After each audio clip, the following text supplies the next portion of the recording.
All right, it's preparing the live stream.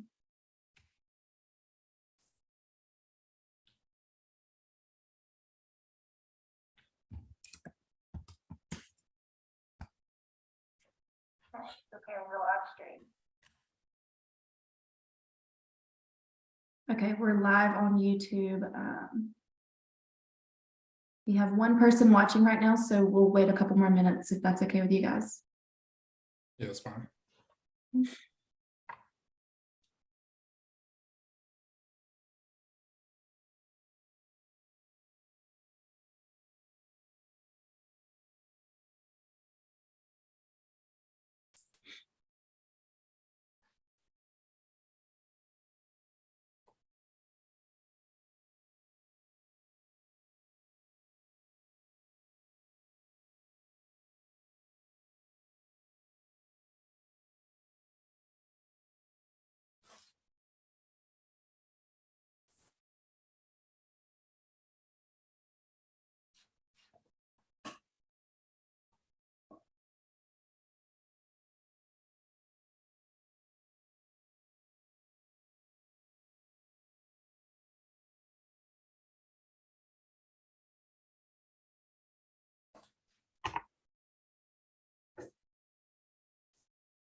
All right, we have a few people on. We'll go ahead and get started.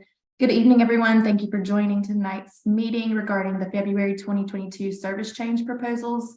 I'm Logan Lover. I'm a PIO with the Charlotte Area Transit System. And tonight we have Bruce Jones, our service planning manager, and Brendan Watts, part of the planning service team as well.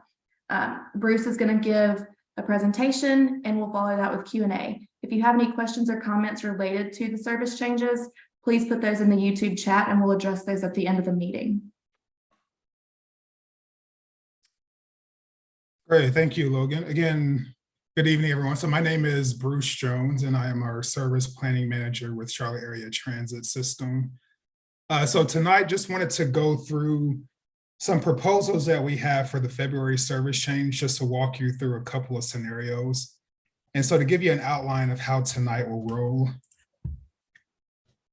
So I'll give you an overview of the current routing and schedule for two routes that we are proposing changes to. Those are routes 57 and route 235. So I'll go through some of the service requests that we received that led us to look at some of the routes and how we can improve service. We'll go through some reliability challenges that we're currently facing on both routes. We'll walk through some of the proposed challenges that changes that we've identified for both routes. And then I'll go through briefly the Title VI process, and then we'll close it with the outreach and public survey process, and then any questions and answers that we can provide for you. So just to start, to give you an overview of the service change. So essentially Route 57 is a route that we have that's a crosstown connector. So it currently provides service from the South Park Mall over to the Forest Park community. And so with this service, we currently do not operate on Sundays. So we only provide service on Monday through Saturday. And so it currently has a 60-minute frequency or headway on the route. And so we do provide service between 7:20 a.m. and 8:49 p.m. Monday through Saturday. So the first trip actually begins at 7:20 a.m. and then the last trip completes its service at roughly 8:49 p.m. in the evenings. And as I mentioned before, so it connects riders over to South Park Mall, the Links Archdale Station, and then also the Farmhurst Drive area, and then also Forest Point community, in addition to the new location for the McLeod Center, which recently shifted its operations over to Archdale Drive from the Clanton Road area. In addition to that, 235 is a circulator route that provides similar service. So right now it operates Monday through Saturday as well. We do not have Sunday service currently on this route. It has a 40-minute frequency or headway operating during that time span. And so it operates on weekdays from 6:10 a.m. to about 9:23 a.m. I'm sorry, 9:23 p.m. for the last trip. And then Saturday from 10:10 a.m. to about 4:37 p.m. So it has a shorter window that it operates on Saturdays, and then no service on Sunday. And so this is what we call a circulator route. So it connects to a number of destinations over on the western portion of Charlotte.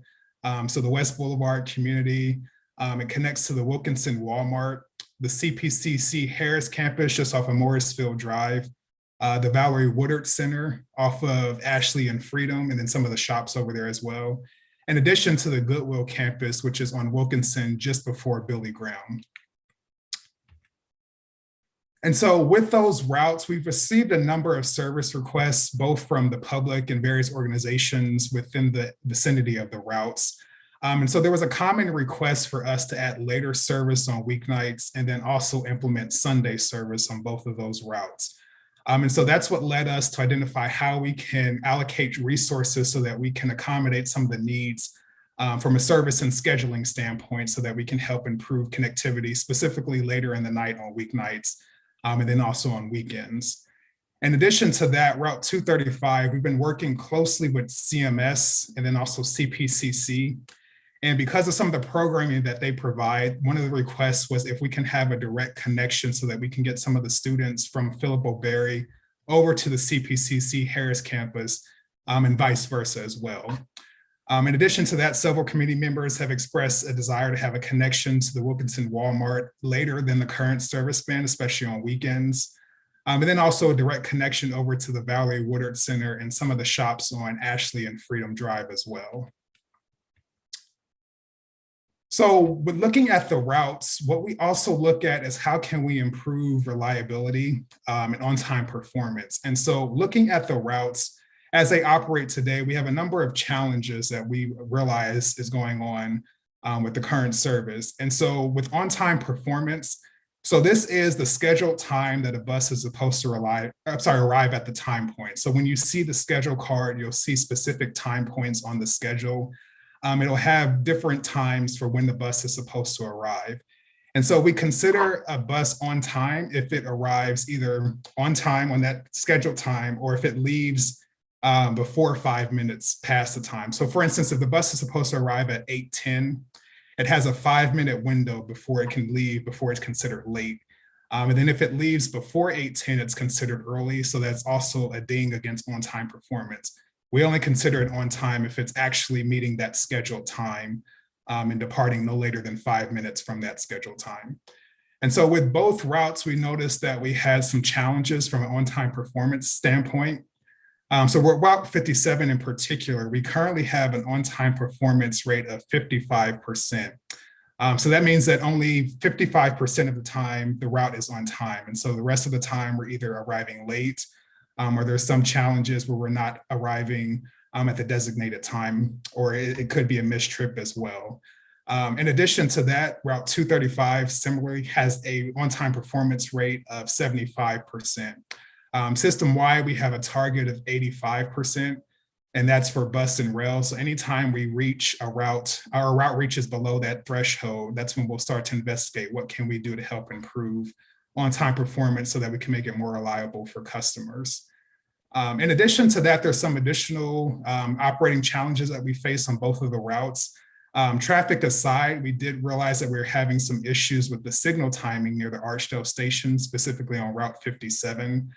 That's causing to some of the lateness with that route. And then also with Route 235, we noticed that on Seymour Drive, sometimes there's operational challenges, specifically at that at-grade crossing for the railroad. But we'll experience sometimes stalled trains that'll prevent us from traveling along that corridor. And so that also contributes to some of the lateness that we experience on that route.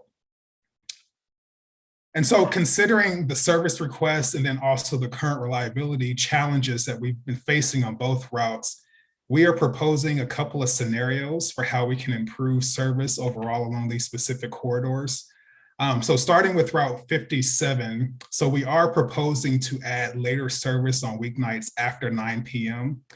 And so this will accommodate some of the needs that were expressed for some of the businesses, specifically the McLeod Center and some of the other businesses along the route, requesting service after 9 p.m. on weeknights so that we can accommodate some of the business and shift needs for individuals working at some of those sites.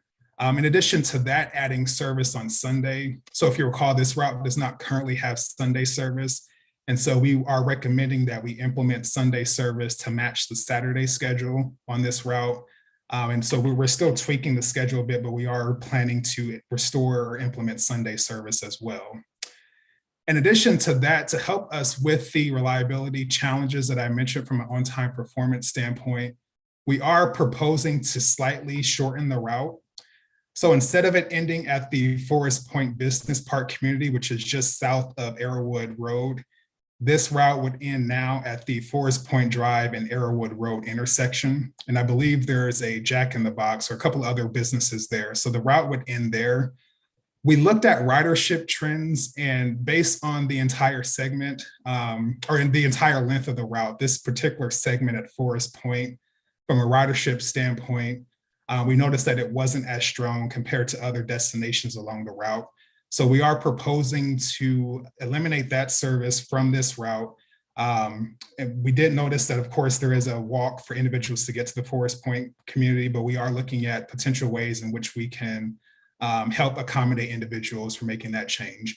And so this is still a proposal, it's not finalized. And so I'll go through the public survey process and input process for you to share your thoughts, but we are proposing, at least in the interim, for us to eliminate that segment from the route to help us improve on-time performance and reliability. In addition to that, we'll continue to coordinate with our city partners over at CDOT so that we can look at the signal timing issues at the Archdale station to help us improve reliability as we exit and enter that station for vehicles. Similarly, for the 235, we're also proposing to expand service on weeknights to after 9 p.m. And then also later service on Saturdays. And so currently, if you remember, it ends roughly, I believe, a little bit after 4 p.m., but we're proposing to expand that service window on Saturdays as well to help accommodate travel needs for individuals that need to access some of the key businesses along the Freedom Drive and Wilkinson Boulevard corridors. In addition to that, we're also proposing to add Sunday service on this route as well. And so that service would match the new schedule that we proposed for Saturday as well. With the 235, we are looking at two scenarios, and I'll actually just skip ahead to the options that we have. And so with this, we are looking to modify the route. And so with option A, what we're proposing is to slightly increase the frequency from 40 minutes to 50 minutes. And the reason for that is because we are currently facing on-time performance issues with the current routing, we want to make sure that we're able to meet the schedule that we put out or display on our scheduled times for arrivals. And so with that, we are modifying this route from a routing standpoint, but then also the frequency standpoint. So individuals will have a slightly longer wait time of about 10 minutes. But they will be able to access some of those key destinations along the corridor later in the evening and then also on weekends as well. So this scenario, the route would continue over to the Valerie Woodard Center. It would circulate using Allegheny and Freedom Drive and then continue back down Ashley to continue to provide service to the Walmart at Wilkinson. It would then continue on Old Steel Creek Road. So instead of it going down Seymour Road, Old Steel Creek Road would now have direct service via Route 235. And so that will provide a need for individuals that live along that corridor. And so for Seymour Drive, residents will be able to walk out to Old Steel Creek Road to catch Route 235 in this scenario. It would still provide service to the Renaissance West community. It would have a slightly modified routing through that neighborhood as it continues over to CPCC, and then also the communities over on Airport Drive. With this segment, we are proposing to also eliminate the portion that connects over to the West Boulevard Library. Service to that site would still be maintained via Route 10. So we'll still have Route 10 that provides direct service on West Boulevard. So individuals will be able to transfer to that route and continue to some of the destinations along that corridor. In addition to that, we are proposing to discontinue service over to the Goodwill campus. And so currently what you see here with that dotted line in black, the route currently travels along Scott Futrell Drive and eventually navigates over to the Goodwill campus just off of Wilkinson and Billy Graham.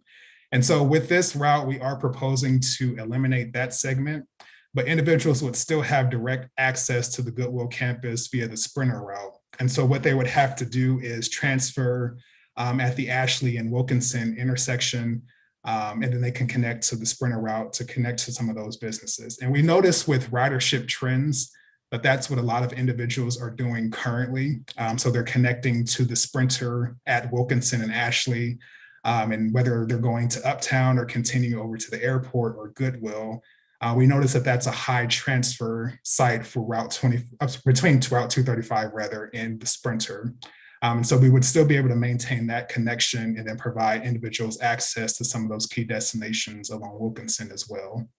And then, as I mentioned, connecting over to the Valerie Woodard Center so that we can help connect individuals to some of the services offered through the county at that site, and then also some of the key businesses along that corridor as well. So with option B, it's a slightly modified route. So it's slightly shorter than the proposed route for option A. And so with this, we will be able to implement 45-minute frequency. So it's still a slight increase from the current headway of 40 minutes. But what that means is that individuals will have a shorter route for them to connect to those different locations. And so it would still provide similar service along Old Steel Creek Road, the Renaissance West Community, Airport Drive, and Morris Field. But instead of it continuing up Ashley Road to Valerie Woodard, it would then end instead at Walmart over at Wilkinson. And it would provide service directly between some of those sites for individuals.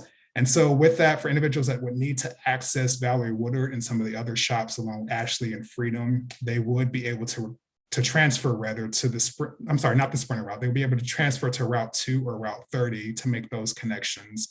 And then similar to if they need to access Goodwill, they'll be able to transfer to the Sprinter route along Wilkinson. And then similar for West Boulevard as well, Route 10 will still provide those direct connections to the library. And then for individuals that need to access Uptown as well. And so with this change and any major change, we are required to follow a Title VI process. And so just to read what the requirements are for Title VI. So it states that no person in the United States shall, on the grounds of race, color, national origin, gender, age, or disability, be excluded from participation in or be denied the benefits of or be subjected to discrimination under any federal program that's receiving federal financial assistance.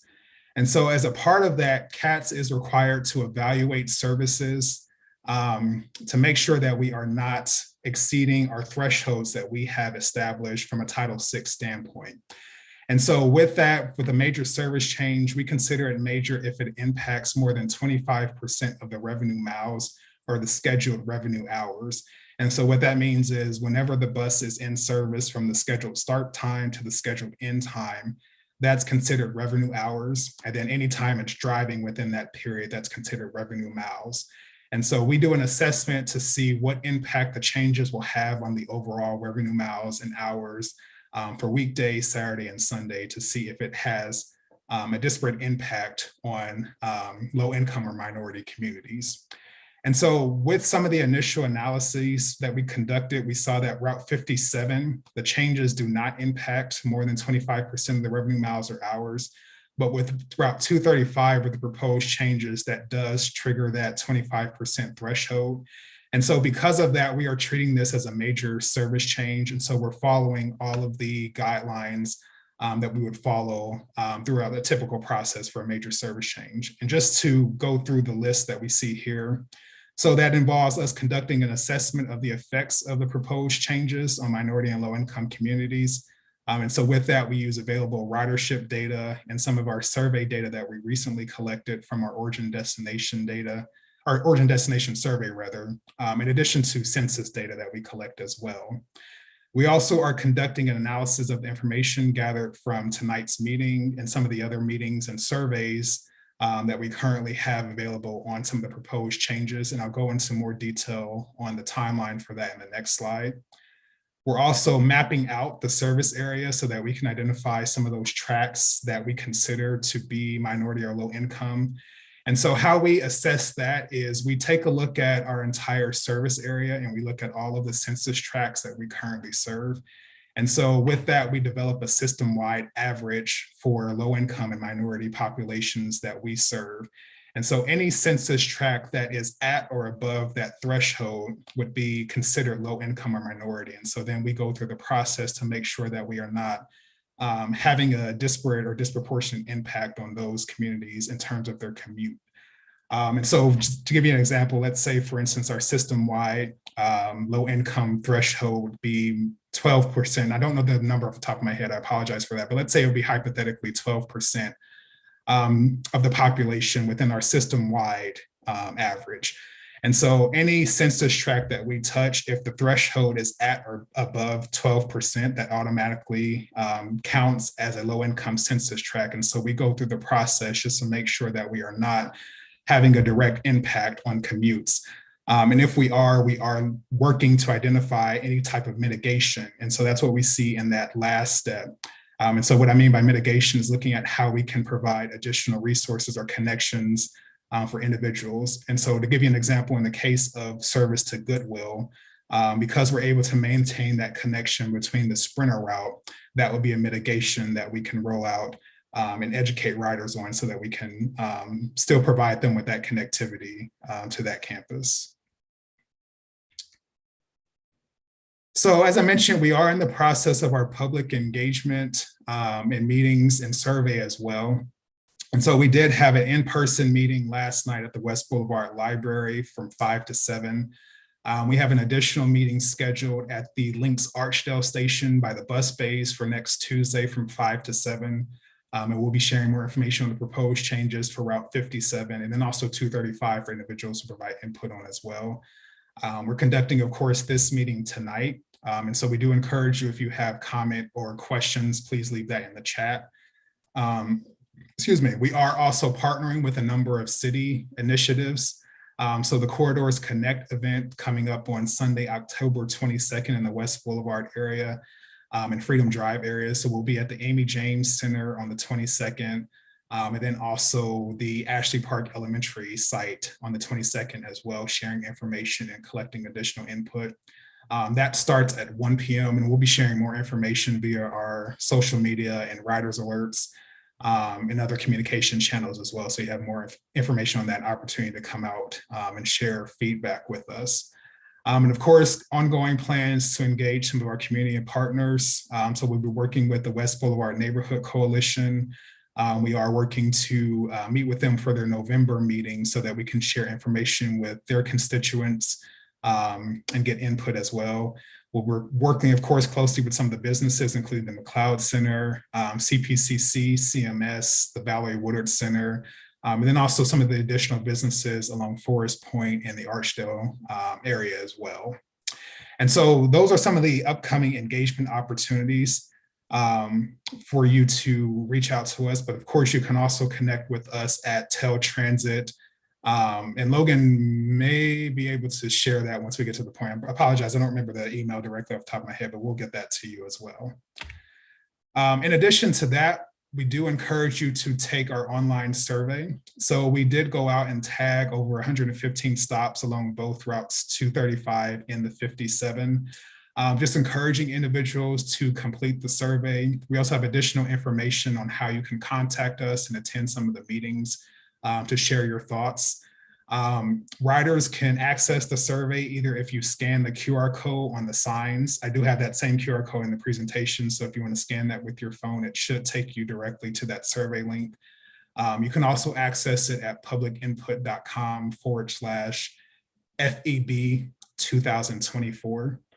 And so if you do access that, we do encourage you to complete that survey and share your thoughts.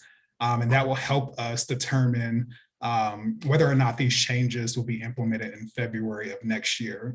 And so it's a great way for you to share your thoughts, and we do definitely encourage you to participate in that as well. And so that is all that I have in terms of presentation for tonight. And I'll leave this slide up for individuals to scan the QR code. But we'll go into our question and answer portion now. And Logan, can you share that email? I apologize, the Teltransit. Yeah, I put teltransit@charlottenc.gov. That's in the chat. You can always email questions and comments to that email address, and that'll go to customer service and they'll get it to the correct department. Also put the survey link in the chat. And this recording of the meeting will stay on our YouTube. So if you want to forward it to anyone, share the video with anyone, the information will be in the chat for the survey and for teltransit@charlottenc.gov. Thank you. Go ahead. I just said thank you, sorry. Oh yeah, you're welcome. We have a couple of comments in the chat and then we got a couple of questions before the meeting started. So I'm going to go ahead and ask those and give everyone else a few more minutes to ask any questions or put any comments in the chat that they may have. The first question is, can we possibly get one through Whitehall Commons Shopping Center in Southwest Charlotte? So that is something that we've been hearing for a while. We used to have service, of course, through Route 16. Because we straightened Route 16 out to go to Rivergate, we weren't able to directly serve Whitehall. We do still provide service on the street level, but we have heard that request, and that's something that we'll note so that we can take a look at and see what's feasible. But just as an FYI, we do have service that still connects to the site. I think the individual is wondering if we can actually go inside the shopping center to provide that connection. But we'll put that on our list and we'll look at some possibilities for that. Okay, thank you. And then we had another person ask, when is this happening and is it set in stone that it's happening? So it's proposed to happen the first Monday in February, and it's not set in stone just yet. So we are still going through the engagement and public input process. So based on the feedback that we received from the survey and then also in-person comments, we'll be analyzing that and then we'll go through the process of finalizing it over the next few months or so. We should have a final decision by the December timeframe of whether or not it's happening. And then that's when we'll start the notification process to the public so that we can begin to implement it for the February service change. And I believe that's scheduled for February 5th, perhaps, but it's the first Monday in February for that. Okay, thank you. Would the 57 begin earlier during the week? It used to start earlier before the pandemic. Yeah, so we are still modifying the schedule. We'll take a look at service span, but the intent is for us to, of course, add later service, but we can also look at how we can add earlier service, specifically through the week so that we can help provide that connection as well. So we'll take a look at that and see what's feasible with that as well. Okay, and this is the last question that we have in the chat, and then I'll move on to the questions that we got before the meeting. So if you have any questions, for those of you that are watching live right now, please go ahead and put those in the chat so we can address those before the end of the meeting. The question is, the 21 bus is not changing, right? No, so no changes to any other routes at this time. Structurally, the 21 is not on our list currently. If we do have any changes to additional routes, at this point, it may just be slight schedule modifications, and we'll announce that at a later date, but it won't be anything.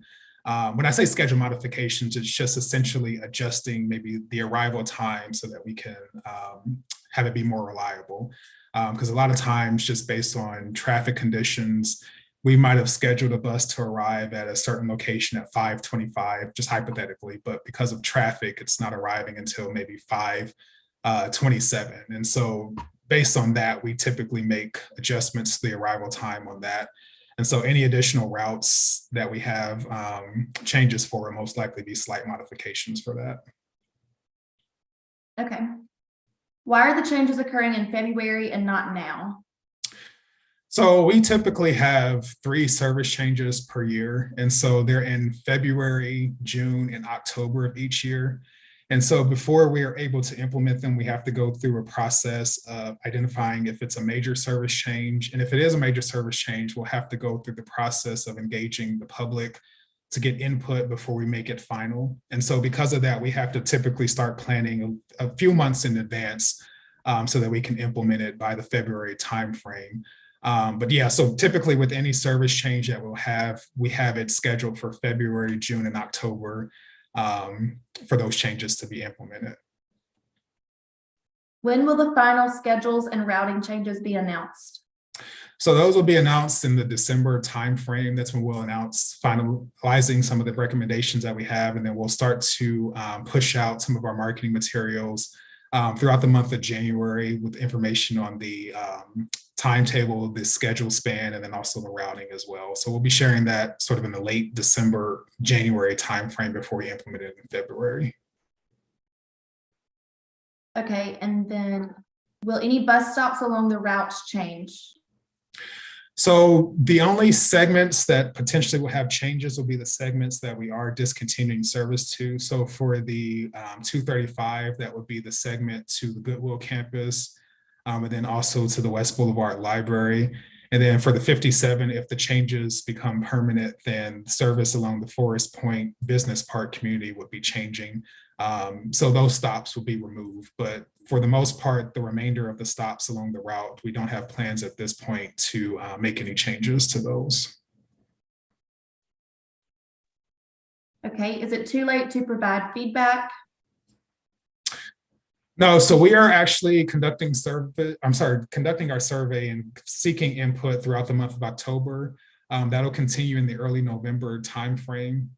So we do definitely encourage you to take the survey and then reach out to us if you have any additional input that you would like to share. So we are going through this process for the next few weeks. We'll make the announcement of when the engagement process closes, but we have at least through early November before we close it out. Okay, and then we have one more question. Will you be looking at any other routing or scheduling changes for February? At this point, we are just looking at the 57 and 235. If we do get additional requests, we'll take a look at see what's feasible with that. We will take a look, as I mentioned, with Route 16, Whitehall Commons. We've been receiving requests. There's no guarantee that that'll happen in February, but we'll have to take a look and see what we can do with services like that. But at this point, just to answer your question, routes 57 and 235 are the only planned route modifications that we have for February. Okay, and then we have a couple of people in the chat just saying thank you and thank you for expanding service for 57. Super Joe King Gaming, can you clarify your last question about the 27?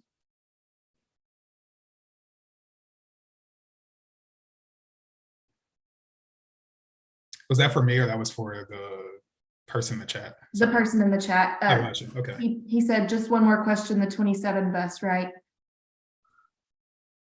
But I'm not sure exactly what he's asking about 27.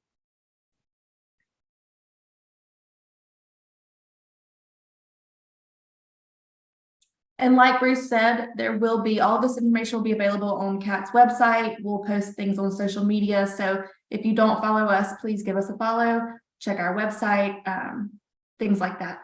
Okay, Super Joe King Gaming said, is that 27 bus change? No, the 27, we don't have any planned changes as of now. As I mentioned before, if we do have any changes, it might just be small adjustments to the schedule, just help improve on-time performance, but nothing major planned for Route 27 at this point. Okay, that was everything that we have in the chat and all the questions that we received beforehand. If anyone has anything else to ask, please go ahead and put that in the YouTube chat now so we can address that. And please also take time to take that survey and provide feedback. That would be great.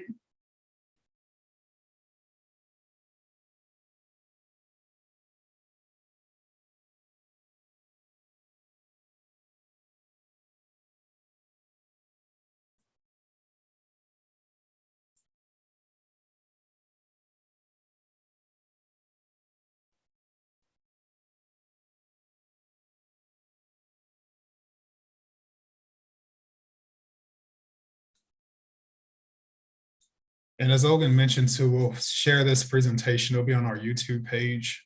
So you can, if you want to share with friends or some of your other network, you can share that with them as well. And they can submit, of course, any additional comments or questions to the Teltransit email. And we can get back to them if they have specific questions related to this. All right, I'm not seeing any other questions or comments in the chat, so we can go ahead and end the live stream if that's okay, Bruce. Yeah, so thank you, everyone. Definitely encourage you, if you haven't had a chance, please take the survey. As Logan mentioned, we definitely want to hear from you and get your input on this, but definitely appreciate you guys for taking time out to join us today.